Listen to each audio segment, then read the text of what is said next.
지난주일 설교 제목이 무엇이었죠? 오직 그리스도입니다. 종교개혁 500주년을 맞이해서 오늘 두 번째 설교 제목은 오직 성경입니다. 오직 성경. 한번 따라 해주시겠어요? 오직 성경. 첫 번째 말세의 두 가지 주된 현상입니다. 오늘 설교 본문이 디모데후서 3장 15절에서 17절인데 그 앞부분에 보면 같은 장 1절에 보면 제가 성경 본문을 옮겨 놨어요. 시간 절약을 위해서 설교 요약을 보시면서 같이 보시겠습니다. 너는 이것을 알라. 말세에 어떤 때가 이르러요? 고통하는 때가 이르러. 말세에 고통하는 때가 이르립니다. 고통스러운 그런 시대가 어떤 시대인가요? 2절부터 설명하고 있죠. 사람들이 누구를 사랑해요? 자기를 사랑하며, 또요 돈을 사랑하며. 3장 2절입니다. 4절에 보면 쾌락 사랑하기를 하나님 사랑한 것보다 더하며. 말세에 두드러지게 나타날 주된 현상 가운데 하나는 사람들이 자기를 사랑해요. 끔찍하게 사랑합니다. 과거에도 다 자기들을 사랑했지만은 이 말세에 두드러진 부각되는 특징이 자기 사랑입니다. 자기 사랑. 자기 사랑입니다. 예, 맞아요. 돈도 사랑하고 쾌락도 사랑하지만은 그것은 자기라는 우상 앞에 차려지는 재물과 같은 것입니다. 자기를 위해서요. 자기. 정말 돈을 벌기 위해서는 물불을 가리지 않는 인정사정보자, 무자비한 그런 쾌락을 위해서라면은 제가 들었는데요. 스칸디나비아 반도에, 노르웨이에 게요리 먹으러 가는 그런 LA 어떤 정신 나간 분이 계시더라고요. 쾌락을 위해서라면 단돈 10불이 없어서요. 항생제를 사지 못해가지고요. 설사뼈로 죽어가는 그런 아프리카의 방글라데시의 아이들이 부지기수인데요. 단돈 100불을 갚지 못해서 빚 때문에 인신매매 팔려가는 그런 여성들이에요. 아이들이 지금도 수없이 많은데요. 관심 없습니다. 그건 그들 문제고 쳐다보려고 하지 않습니다. 내가 잘 먹고 좋은 음식, 좋은 차 굴리고 또 편하게 좋은 물건을 사서 누리고 넓고 편한 집에 내가 살면 되는 것이지. 심지어 하나님조차도 나를 위해 존재하는 분으로요. 자기 사랑이 극에 달하는 그런 이 시대의 모습을 우리는 함께 보게 되죠. 그것이 말세 주된 현상입니다. 또 하나 말세 주된 현상이 또 하나가 있는데요. 오늘 설교 본문에 바로 이어지는 말씀을 보면 4장 3절에 보면 때가 이르리니, 때에 대해서요. 때가 이르러요. 3장 1절에 말세 고통하는 때가 이르러. 사람들이 자기를 사랑하는데요. 또 때가 이르러요. 같은 때죠. 또 하나의 주된 현상입니다. 사람이 바른 교훈을 받지 아니하며 귀가 가려워서 자기 사욕을 따를 많은 스승을 두고 또 그 귀를 진리에서 돌이켜 허탄한 이야기를 따르리라. 두 번째 현상입니다. 진리를 듣기 싫어해요. 허탄한 이야기를 좋아합니다. 사람들이 만나면 건강 이야기 많이 해요.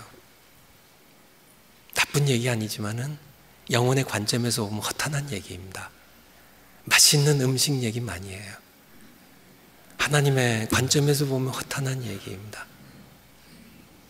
스포츠 얘기 많이 합니다. 정치 얘기, 침을 튀기면서 열정적으로 얘기를 합니다. 하지만은 그들의 죽은 영혼을 살릴 수 없는 허탄한 이야기예요. 하지만은 진리를 얘기하면 듣기 싫어합니다. 그러한 때가 이르리니 라고 말씀하고 계세요. 성도들도 함께 모여서 나누시는 얘기들이 어떤 얘기를 나누시나요? 진리를 나누시나요? 아니면 허탄한 이야기를 나누시나요? 뭐 먹으니까 맛있어. 어느 식당 가니까 맛있는 음식이 있던데. 건강하려면 그런 음식 먹으면 안 되죠. 이렇게 해보세요. 신나서 얘기들을 하시지 아니하시나요? 자식 자랑 좋은 얘기입니다. 하지만은 영혼의 관점에서 허탄한 이야기입니다. 허탄한 얘기를 듣기를 좋아해요. 사욕을 쫓을 많은 소송을 두고요. 자기 욕망을 추구할, 자기 욕망을 자극하는, 자기 욕망을 즐겁게 하는 많은 수많은 이야기들 듣고 즐기지만 진리는 하나님의 말씀 아프거든요. 회개해야 되거든요. 우리가 말씀의 빛 앞에 수치스러운 우리의 죄들이 드러나거든요. 우리 탐욕들이, 우리 정욕들이 드러나거든요. 싫어요. 그것이 바로 이 마지막 때의 두 가지 주된 현상입니다. 두 번째, 그러므로 우리가 어떻게 해야 될까요? 성경으로 돌아가야 합니다. 자기를 사랑하는 세상입니다. 자기 욕망 추구를 위해서는요, 자기 쾌락을 위해서는요, 얼마든지 시간을 물수듯 하면서요, 정작 죽어가는 그런 귀한 생명들 위해서는 관심 없는, 내 옆에서 신음하는 그런 사람들조차도 관심이 없는데, 방글라데시에서요, 여러 인도에서 카스트 계급의 불가축 천민으로 대대로 수백 년 살아왔던 그런 사람들에게 관심조차 없는, 조그만 그런 관심조차 없는 그런 이 시대에 정말 진리의 말씀은 싫어하고요, 듣기 싫어하고 허탄한 이야기나 즐기는 그런 이 시대에 누가 우리를 구원할 수 있겠냐는 얘기예요. 어떻게 우리가 살아가야 하겠냐는 얘기예요. 이 말세를 살아가면서요, 성경으로 돌아가야 한다는 얘기입니다. 다른 해결책이 없어요. 인간의 어떤 노력도, 종교도, 교육도, 형벌도, 혁명도, 심지어 죽음조차도 인간을 욕망과 죄와 죽음과 지옥의 권세에서 우리를 구원할 수 있는 괄호 안에 뭐가 들어갈까요? 능력이 없습니다. 있다고 생각되시면 한번 해보세요.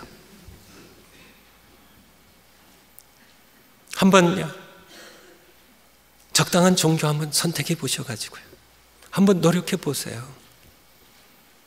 목숨 걸고 노력해 봐야 됩니다. 어영부영하다 죽으면 끝장나니까요, 지옥 가니까요. 한번 해보세요. 가능한 게, 능력 있는 종교가 있다면, 우리를 구원할 수 있는, 정말 우리를 이 욕망의 사슬에서 자유케 할 수 있는 종교가, 인간이 만든 종교가 있다고 생각되시면 한번 선택해서 한번 목숨 걸고 해보시라고요. 능력이 있는지, 정말 우리를 자유케 하는지, 죄의 권세에서 우리를 구원할 수 있는지, 지옥의 불에서 우리를 건질 수 있는지, 한번 능력 있는 종교인지 한번 해보시라고요. 해보시오요. 제가 얘기 드리는 것은 의지 문제가 아닙니다. 지식 문제가 아니에요. 능력 문제예요. 능력이 있냐는 겁니다. 능력이요. 어쩌면 인류의 시도 가운데 가장 큰, 정말 인간을 욕망으로부터 한번 자유케 해보려고 하는, 정말 능력껏 일하고 필요에 따라 가져간다는 그 의미가 무엇인지 아시나요? 인간이 스스로 욕망을 절제할 줄 알고 그렇게 할 수 있는 혁명입니다. 규모 면에서나 지리적인 면에서나 치른 이 희생의 그 대가로 본다면 가장 큰 실험이라고 할 수 있는 공산혁명입니다. 종교개혁이 정확하게 500주년인 것처럼요, 공산혁명이 정확하게 100주년입니다. 1917년 딱 100년 됐죠. 10월 혁명이라고 하죠. 그들의 러시아의 원력에 의하면 10월 25일에 볼셰비키 혁명이라고도 하고 프롤레타리아 혁명이라고 하는 공산혁명이 성공하게 되죠. 하지만은 74년 만에 1991년에 결국은 완전한 실패로 무너지고 말죠. 그렇게 엄청난 대가를 그 넓은 시베리아 벌판을 피로 물들이는 수천만 명을 수청하고 죽이는 주주라고 해서요. 사회의 악덩어리라고. 그들 때문에 이 세상이 고통스러워진다고요. 부르주아 계급들, 유산 계급들 그렇게 숙청하고 죽였지만 그것이 인간의 욕망을 해결했나요? 그들은 죄인이 아니었나요? 그들도 욕망에 놓여있고 그들도 죄인했다는 사실을 그들은 착각한 것이죠.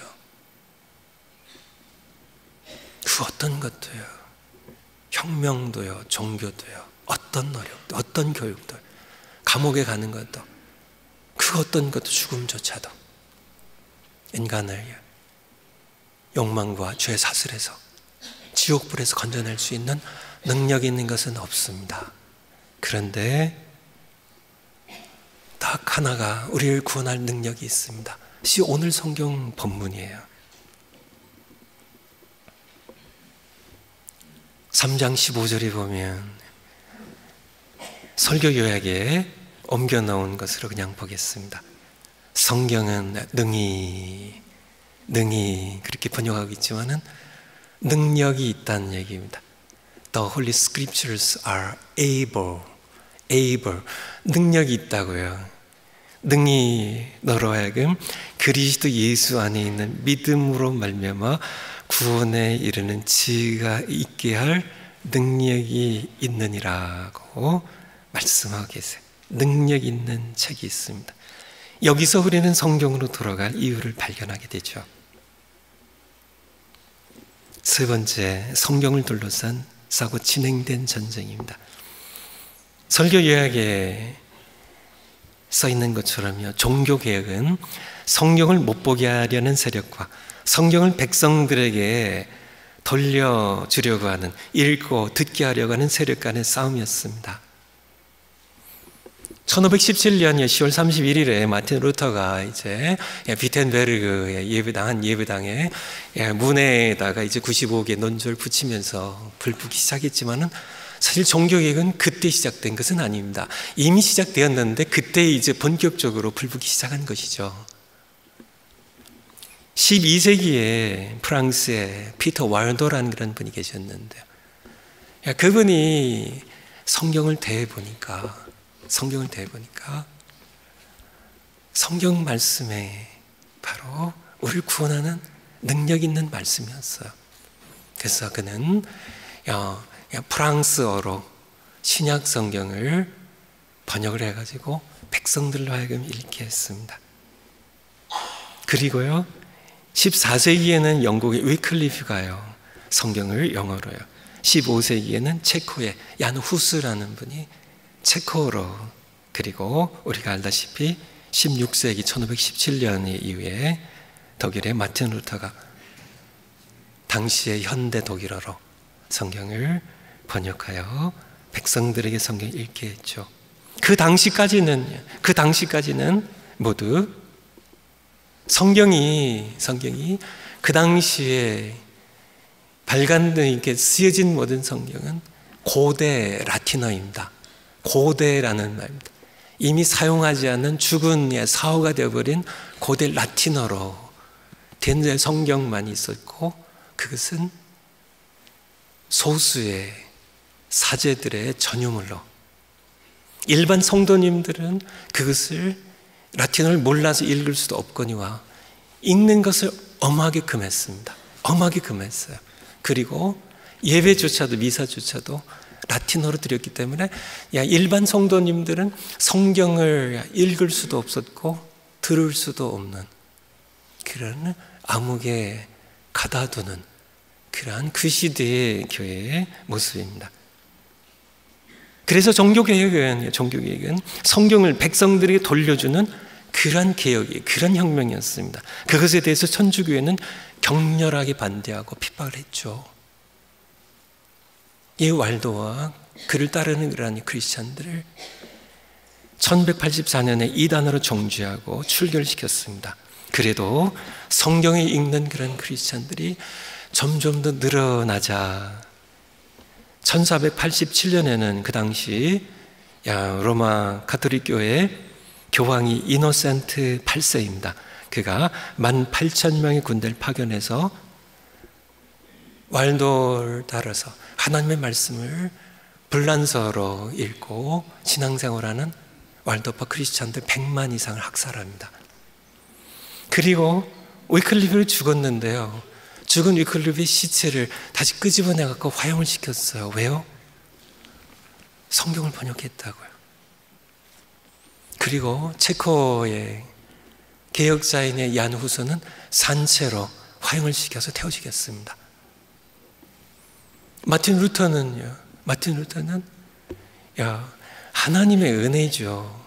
마틴 루터의 개혁이 성공할 수 있었던 것은요, 그때 구텐베르그에 의해서 금속 활자 인쇄술이 개발이 되어 있어요. 그래서 성경이 금속 활자 인쇄술에 해서 독일어로 번역된 성경이 인쇄되기 시작하고요, 성경책이, 독일어 성경책이 날개 돋친 시 팔려나가기 시작했습니다. 성경을 읽는 그런 무수한 사람들이, 죽은 영혼들이 살아나기 시작했어요. 성경을 읽으면서 잠자는 영혼들이 깨어나기 시작했어요. 세상의 어떤 세력도 막을 수 없는 하나님의 역사였고, 성경을 백성들에게 돌려주고자 하는 종교개혁의 이 물결을 아무도 막을 수 없었던 것입니다. 네 번째, 성경은 그렇다면 대체 어떤 책이길래, 세상에 사람들이 지은 무수한 책들이 있지만은 그 중에 성경은 하나님의 감동으로 기록된 유일한 책입니다. 3장 16절 설교 요약에 옮겨놓은 3장 16절 같이 한번 읽겠습니다. 시작. 모든 성경은 하나님의 감동으로 된 것으로 교훈과 책망과 바르게 함과 의로 교육하기에 유익하니. 모든 성경은요, 신구약 모든 성경은 하나님의 감동으로 된 것으로 교훈과 책망과 바르게 함과 의로 교육하기에 유익하니. 베드로후서 1장 한번, 디모데후서에서 조금 더 넘어가시면은 히브리서, 야고보서 뒤에 베드로 전후서가 있습니다. 베드로후서 신약성경 385면 같이 한번 찾아서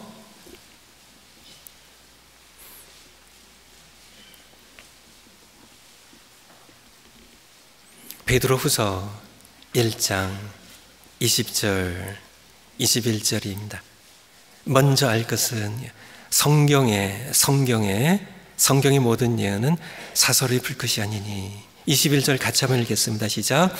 예언은 언제든지 사람의 뜻으로 낸 것이 아니요 오직 하나님의 성령의 감동하심을 받은 사람들이 하나님께 받아 말한 것임이니라. 오직 성령의 감동하심을 받은 사람들이 하나님께 받아 말한 것임이니라. 지금 이 지구상에서 가장 큰 도서관이 어디에 있을까요? 미국에 있습니다. 어느 도서관일까요? 워싱턴 DC에 있는 국회 도서관이라고 그래요. 거기에 책이 얼마나 있을까요? 보통 한 20만 권, 30만 권 정도 있으면 큰 도서관일 텐데요. 이 미국의 국회 도서관에는 3,800만 권의 책이 있다고 그래요. 감이 안 잡히시죠? 감이요. 100만보다 많은 거예요. 숫자 하면은 이렇게 잘 3,800만 권. 그래서 이 책꽂이가, 이 서고의 책꽂이가 길이로 이렇게 쭉 나열하면 838마일이 된다 그래요. 그래서 여기에서 이렇게 LA를 왕복할 수 있는 그러한 그렇게 서고의 책이 3,800만 권이. 그런데 미안하지만요, 어떤 게 뛰어난 사람이 있어서 3,800만 권을 전부 섭렵해, 전부 읽고 소화시킨 사람이 있다 할지라도 성경 한 권을 읽은 사람보다 영혼의 관점에서 보면 그 사람이 못합니다. 왜 그럴까요? 국회 도서관에 3,800만 권, 그 엄청난 책을 다 읽고 소화시켰다 할지라도 그는 예수님 믿지 않으면 죽습니다. 성경이 한 권 읽은 사람이 읽고 예수님 믿고 구원받는 이 사람만 못하다는 얘기예요. 제가 뭘 하나 또 갖고 왔는데 여기 뭐가 들었을까요? 뭐가 들었을까요? 사과 들었죠. 사과입니다. 오늘은 뭐 어느 사과가 진짜냐 이건 묻지는 않겠습니다. 가짜 사과예요. 진짜 사과예요. 여러분이 배고파 죽게 생겼어요. 가짜 사과 3,800만 개를 취하시겠어요? 아니면 진짜 사과 하나를 택하시겠어요? 당연하죠. 그렇죠? 당연하죠. 3,800만 권의 책이 문제가 아닙니다. 3,800만, 3억에, 30억에, 3,000억의 책을 비교해도 상관없어요. 제가 그런 책들이 나쁘다고 얘기하는 거 아닙니다. 뭐 좋은 책들이 많겠죠. 그렇지만은 죽은 영혼을 살릴 수 없다는 얘기입니다. 능력이 없어요. 능력이 없습니다.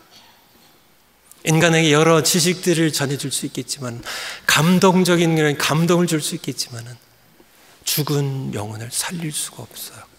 성경이 말씀하고 계십니다. 성경은 능히 예수 그리스도 안에 있는 믿음으로 말미암아 너로 구원에 이르게 하는 지혜가 있는 능력이 있다고. 능력이 있느냐, 차이는 생명이 있고 생명이 없는 거입니다. 우리 살릴 수 있는 생명이 있는 생명의 책입니다. 생명의 양식이에요. 우리에게 말씀하고 계시죠. 여러분에게 성경의 의미는 어떤 의미인가요? 집안에 여기저기 굴러다니는 그런 흔한 책에 불과한 것인가요? 여러분이 성경을 얼마나 소중히 여기시는지요. 이 성경이 여기까지 오기 위해서 얼마나 많은 사람들이 땀과 눈물을 흘렸고 피를 흘렸는지요. 이것이 우리에게 전해지기 위해서요. 이 성경이 얼마나 소중한 책인지요.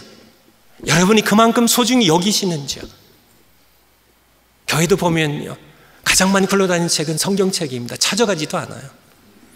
우리 자녀들도 그렇고 어른들도 그래요. 어른 성경이 굴러다니니까요. 이 책이 그렇게 가치없는 책인가요? 그렇게 흔한 천한 책인가요? 천만에요. 세상에 억만 권의 책이 있어도 상관없습니다. 비교할 수 없느냐, 단 한 권의 유일한 책입니다. 우리를 살릴 수 있는 능력 있는 책이에요. 살아있는 책입니다. 하나님의 말씀은 살아있고 운동력이 있다고요. 우리 살리는 책입니다. 능히 예수님을 믿는 믿음으로 말미암아 우리를 구원에 이르게 할 수 있는 지혜를 주는 능력 있는 책임을 성경이 우리에게 말씀을 주기 위해서 왜 이 책에 그런 능력이 있을까요? 이것이 사람이 사사리 쓴 책이 아니라 성령의 감동하심 입은 사람들이 하나님께 받아 적은, 하나님께서 받아 적게 하신 하나님의 책이기 때문에 우리를 구원할 수 있는 능력 있는 책임을 성경 여러분들이 지금까지 여러분이 성경을 많이 읽으셨고 사랑하셨겠지만은 지금보다 더 뜨겁게 해요. 성경을 사랑해야 돼요. 성경을 아껴야 돼요. 소중히 여겨야 돼요. 날마다 읽어야 돼요. 이 말씀, 이 성경이야. 다섯 번째 마지막으로요, 성경으로 돌아가자입니다. 성경이라는 예수 그리스도 외에 지난주에 우리 솔로 그리스도, 예수 그리스도 오직 예수님이죠. 그분으로 충분하다고요. 욕망의 예수 그리스도 외에 욕망의 노예가 되어 죄 가운데 살다가 지옥에 들어가는 죄인들 구원할 수 있는 다른 이름이 없고 다른 길이 없어요. 구원을 얻기 원하시나요? 성경을 읽고 들으세요. 아직도 구원에 대해서 확신이 없으신 분들, 아직 구원받지 못하셨다고 여러분 마음감 느끼시는 분들 어떻게 하셔야 될까요? 성경을 읽으세요. 성경입니다. 생명의 말씀이에요. 생명입니다. 여러분 살려요. 이 떡을 먹으면 삽니다. 성경을 읽으세요. 하나님께 무릎 꿇고 기도하시고 하나님의 말씀 읽으세요. 여러분의 영혼이, 죽은 영혼이 살게 될 것입니다. 두 번째요, 구원 얻으신 분들 신앙생활 바르게 풍성하게 원하시는가요? 성경을 혼자서도 읽고요, 자녀들과도 함께 날마다 읽고 듣고 지키세요. 그런 복이 있습니다. 요한계시록 1장 3절 말씀이에요. 날마다 읽으세요. 날마다 읽으세요. 여러분들이 풍성한 삶을 살게 될 겁니다. 하나님 앞에 바르게 살게 될 거예요. 삶에 지치신 분 계신가요? 성경으로 돌아가세요. 삶이 무의미하신 분 계신가요? 인생이 짜증나고 마음에 그러신 분들, 성경으로 돌아가세요. 정말 해결할 수 없는 그런 문제 봉착하신 분들, 성경으로 돌아가세요. 성경은 하나님께 받아 적은 하나님의 말씀입니다. 여기에 답이 있어요. 여기에 길이 있어요. 이런 영혼들 구원하기 원하시나요? 4장 2절 말씀에 보면 너는 말씀을 전파하라고. 사람들은 듣기 싫어하겠지만은, 진리에서 돌이켜 허탄한 이야기를 좁게 따르겠지만은, 그것을 좋아하겠지만은, 내가 하나님 앞과 산자와 죽은 자를 심판하실 예수 그리스도 앞에 이 엄히 명하노니, 4장 1절입니다. 너는 말씀을 전파하라고. 요리하지 말고, 인간의 이야기 거기에 속지 말고, 말씀을 그냥 기록된 대로 넌 선포하라고. 그러면 듣는 영혼들이 성령께서 조명하셔서 살아나게 될 겁니다. 기도하시겠습니다.